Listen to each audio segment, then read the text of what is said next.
Okay, so as promised in the previous session, that we will continue the cast diagram in this session. So to start with, again, as we agreed, the x-axis is the cosine and the y-axis is the sine, and when I go anti-clockwise, it will be the positive direction of the angle. So I have, this is angle theta, again, which has a sine equal to y and then a cosine equal to x. If I do the projection of point P with respect to the x-axis, so I will get those two lines will be equal. Let's say this is P prime. And then I will be having same x value, but the only difference is that I will be going in this direction with theta, so I will get it as minus theta as I'm going in clockwise, and it will be in the negative direction. If I want to start from the x-axis clockwise until I reach this value, what I will get is this angle, which I can represent it as 360 minus theta. As we can notice that the first angle, which is theta, is in the first quadrant, while the angle which is 360 minus theta is in the fourth quadrant.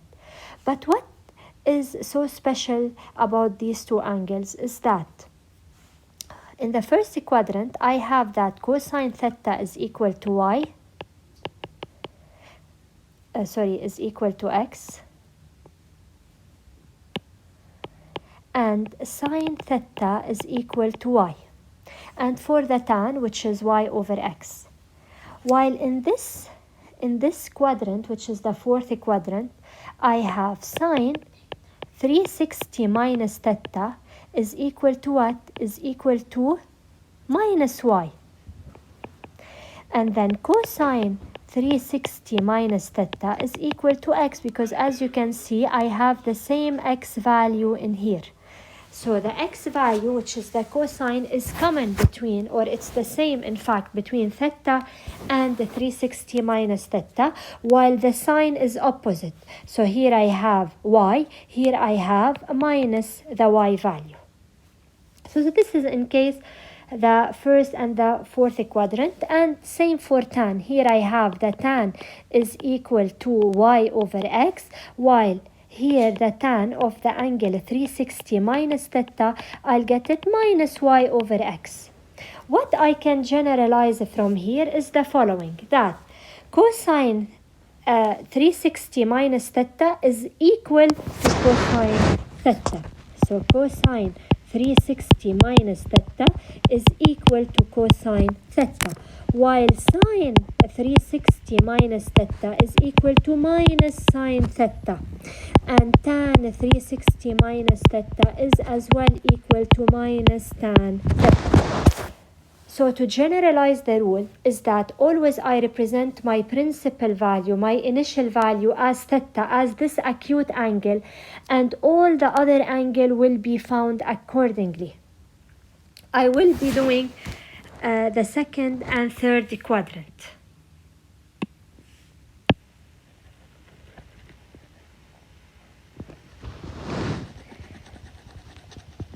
In the second quadrant, so if I do now the projection of P with respect to the y-axis, what I will find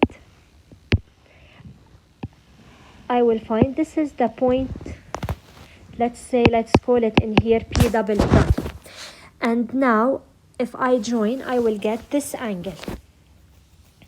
Now this angle, if I start from the x-axis in the positive direction, what I will be getting? I will get this obtuse angle, which is the supplement of angle theta. So if this angle is theta over here, the angle in the second quadrant, I will get it as 180 minus theta. Now, as you can see, you will find the same sine, the same y value, but the x value in here, it's the opposite. It's the opposite of the one with angle theta.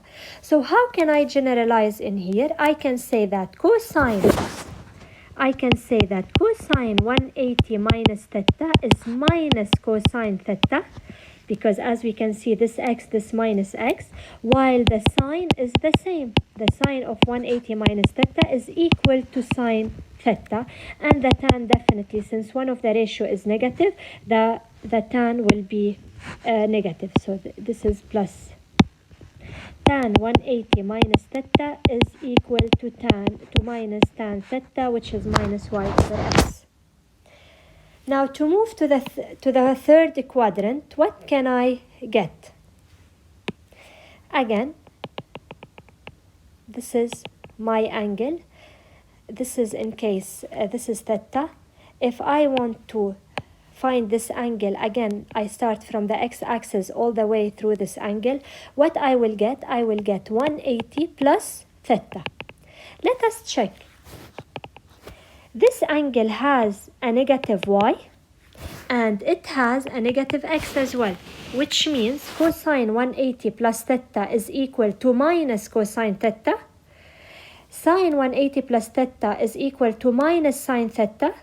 And the tan in this case, since the sine ratio and the cosine ratio is negative, then the tan in this case will be positive.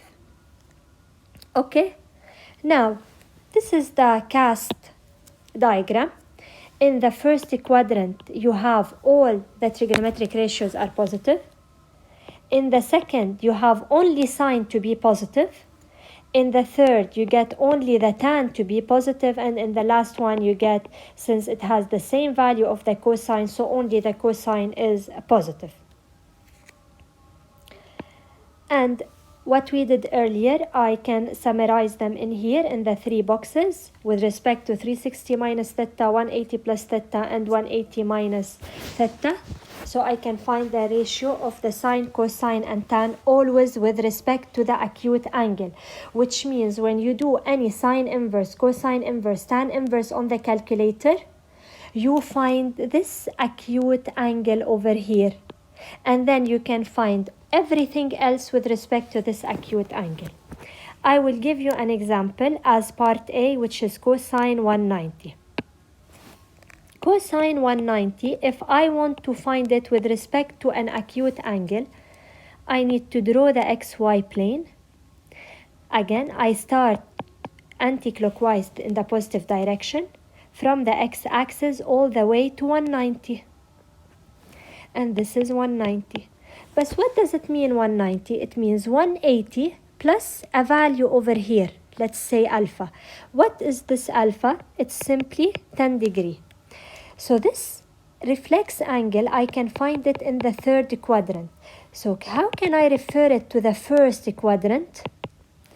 The cosine 190 is equal to what? It's equal to minus cosine its acute angle, which is 10. So you can find it as minus cosine 10. If I want to check another value, let's say I will be doing tan 160. Again, I have to draw the coordinate plane. I start 160, it will be some value over here. This is 160. But what is left up to the x-axis? It's 180 degree. Since I have it 160, it means what is left for this angle over here is 20. And tan in the second quadrant is negative. So how can I refer it to tan 20 over here? It will be equal to minus tan 20. So this is as an example. And then we can find all of the values in here. You can try them out. I did part A and part B, and then you can work all the other values accordingly by yourself. So we finished the second part of chapter 6, which is the cast diagram, and to represent always the sine, cosine, and tan of any angle with respect to the first quadrant, with respect to its acute values. In the next part, I will be showing you how can I find the special angles other than the one we did in part 1 of this